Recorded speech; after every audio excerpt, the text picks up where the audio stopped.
दोस्तों नमस्कार, welcome back to my channel inside 360 by doctor Vimal Chhaya. दोस्तों एक बहुत ही इंपॉर्टेंट न्यूज़ जो कल से चल रही है वो है सुप्रीम कोर्ट का वो जजमेंट जिन्होंने यानी होम मेकर्स को एक प्लेटफॉर्म, होम मेकर को एक रिकग्निशन देते हुए एक जजमेंट दिया है।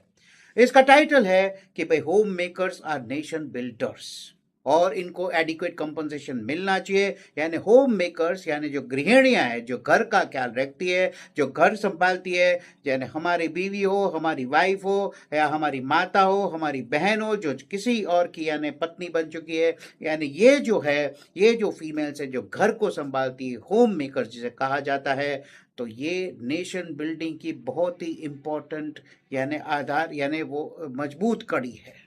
तो ऐसा कहना क्यों पड़ा? वह एक 25 साल पुराना केस है, 25 नवंबर 2021 का, जहां एक्सीडेंट में एक महिला की मौत हो जाती है। तो भाई जो एक्सीडेंट का जो ट्रिब्यूनल होता है वो इसे काफी डिले करता है। 3 साल तक ये केस चला, फिर 22 साल इसके डिले में ही चले गए। उसके बाद में ये बेतुका यानी इसका कंपनसेशन, ये जो ट्रिब्यूनल कंपनसेशन देता है वो 3,000 रुपया पर मंथ के हिसाब से कंपनसेशन देता है, कुछ 8.4 लाख रुपया, कुछ 8.25 लाख रुपया।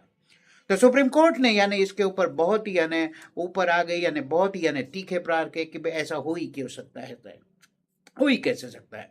आप होम मेकर को ऐसा कैसे बोल सकते हो? अगर आप कैलकुलेट करें कि होम मेकर जो है उसको आप डिपेंडेंट कैसे बोल रहे? आमतौर पर कंसेप्ट ये है कि भाई जो होम मेकर है, जो गृहिणियां है, वो डिपेंडेंट मानी जाती है। यानी जो पुरुष डोमिनेंट सोसाइटी है, जो मिसोजिनिस्ट सोसाइटी है, मेल डोमिनेंट सोसाइटी, वो मानती है कि घर में अगर कोई यानी व्यक्ति है, जो हमारी फीमेल लेडीज है, वो अगर घर का काम करती है तो मेरे ऊपर डिपेंडेंट है क्योंकि वो कमाती नहीं है।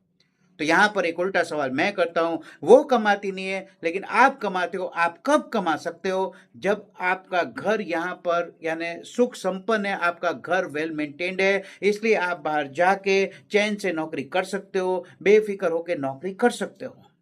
यानी वो जो लड़की है, वो जो बीवी है, वो जो माँ है, अपने बच्चे को संभाल रही है, आपको संभाल रही है, बच्चे को स्कूल ड्रॉप करती है, बच्चे का टिफिन बनाती है, आपका टिफिन बनाती है, जो आपके सास ससुर है या माता पिता है उनकी सेवा करती है।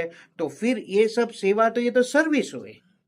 So if you calculate by that, जैसे है कि भाई आप अगर कुक रखते हो, मान लो आप इनका रोल अगर देखना नहीं चाहते तो मान लो कुक रख लो, तो कुक की सैलरी कितनी होगी? 3,000 थोड़ी ना होगी। यानी बच्चे का केयर टेकर ले लो, माता पिता का केयर टेकर ले लो, तो इन सब की अगर सर्विसेज आप करो तो 3,000 पर मंथ कैसे हो सकता है? यानी इनकी सर्विसेज अगर गिने तो इनके ऊपर एक्चुअली आप इनके ऊपर डिपेंड हो, नेशन इनके ऊपर डिपेंड है। ये जब घर संभाल रही है तब तो ना आपका घर चल रहा है, तब तो ना आप नौकरी कर रहे हो। आप नौकरी करके यानी अगर कंट्रीब्यूट कर रहे हो भारत की इकोनॉमी को, तो इनका इनडायरेक्ट कंट्रीब्यूशन है। तो जब सुप्रीम कोर्ट इसको यानी जब यानी तीखे प्रहार करके वो जब यानी है कि भाई वो जो है कैलकुलेट करती है, तो फिर वो कैलकुलेट बन के आता है 30,000 रुपया पर मंथ आज के हालात में।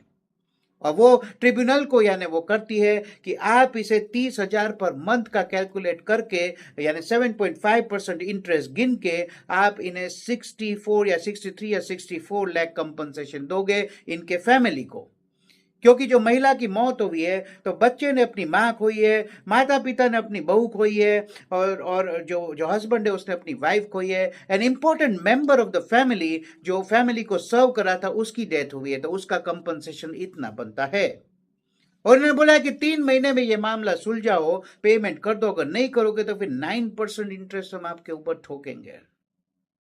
तो यानी यहाँ एक डिबेट छिड़ गई है और बहुत ही सकारात्मक डिबेट है। और मैं हमेशा कहता हूँ कि जो हाउस होल्ड, जो हमारी जो होम मेकर जो है, माता है, बहन है, बीवी है, तो फिर ये जो है इनका रोल रिकॉग्नाइज करना जरूरी है। आप ऐसा नहीं बोल सकते कि आप गृहिणी हो, आप होम मेकर हो, आप हाउस वाइफ हो। यानी मेरी वाइफ जो है वो प्रोफेशनल थी, मेरी वाइफ भी एक प्रोफेशनल थी, लेकिन एक हमारे लाइफ में ऐसा एक मोड़ आया, ऐसा एक यानी ऐसी एक परिस्थिति आई कि जहां हमने डिसाइड किया कि चलो भाई ऐसा करते हैं कि भाई मैं अकेला ही स्ट्रगल करूंगा, मैं स्ट्रगल करूंगा, आप घर संभालो, आप बच्चे को संभालो, and you totally concentrate on the child in the home. She happily took that role, और उसी के कारण I am very proud of her कि मेरा जो घर मेंटेन है, मेरा जो आज बच्चा है, उसका जो मैनरिज्म, उसका ये जो totally I contribute to her. मेरे बच्चे में मैं ना कभी पेरेंट टीचर मीटिंग में जा सकता था, ना मुझे कई बार पता रहता था कि भी कौन सा सब्जेक्ट क्या हो रहा है, क्योंकि मैं सारा दिन काम में बिजी रहता था. बट शी मेक श्योर कि my child grows well, she make sure that my mother is taken care of, she make sure that the house runs well. तो मैं जब काम पे जाता हूँ, मैं अपना दिमाग बंद कर देता हूँ, घर मैं वहीं पर छोड़ के जाता हूँ, क्योंकि मुझे पता है घर की मुझे कोई फिक्र ही नहीं है. आज ये भी है कि मेरा सारा अकाउंट्स, मेरा सारा पे आउट, मेरे सारे बिल, मेरा सारा आईटी रिटर्न्स सभी मेरी वाइफ करती है.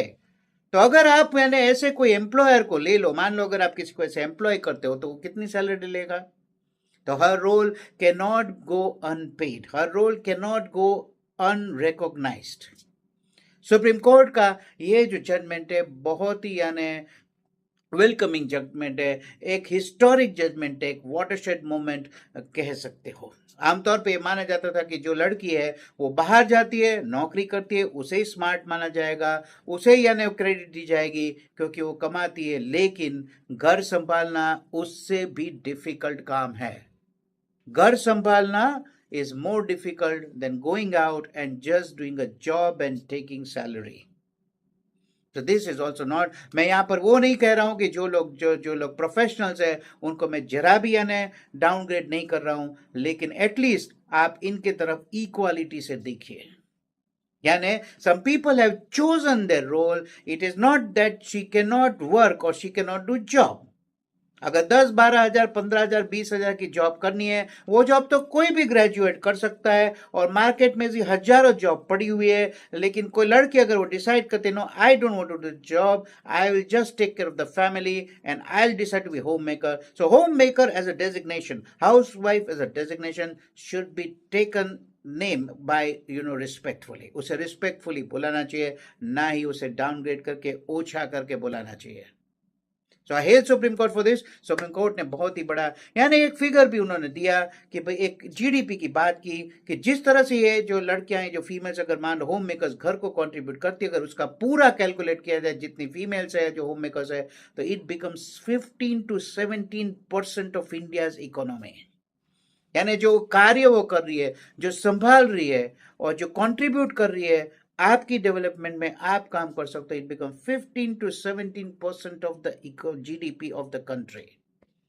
मुझे आप बता दीजिए कौन सा सेक्टर है जो 15 to 17% of the GDP contribute करता है. आप यानी ढूंढते रह जाओगे, कोई एक सेक्टर ऐसा नहीं मिलेगा जो 15% ऑफ द जीडीपी है. No. So it is time to recognize them. I hail Supreme Court judgment for this, and it's my respect and my salute to all the homemakers जिनके लिए जजमेंट आया. और उसके बाद ये 123 को जिनके पास ऐसे केसेस थे, तो सुप्रीम कोर्ट के इसे भी एक्सपीडाइट कीजिए और इसे के फटाफट डिसीजन दीजिए, इनको कंपनसेट कीजिए. Thank you very much. If you like our content, like, share and subscribe our video. Channel को ग्रो करने में हेल्प कीजिए. हम ऐसे ऐसे मुद्दे लाते रहते हैं, वैरायटी ऑफ मुद्दे लाते रहते हैं. एजुकेशन के बारे में बोलते हैं, सोशल के बारे में बोलते हैं, स्पोर्ट्स के बारे में बोलते हैं, और कई सारे डिबेट मेडिकल इश्यूज के बारे में बोलते हैं, और धार्मिक इश्यूज के बारे में भी बोलेंगे.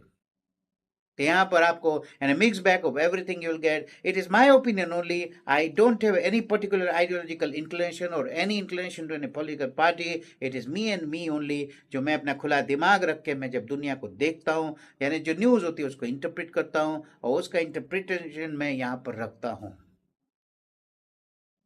Thank you very much for liking our videos and viewing our videos and giving us a good time. It's my pleasure. मुझे ये बहुत शौक है, मुझे बहुत अच्छा लगता है, मुझे कैमरा में आके बोलना अच्छा लगता है.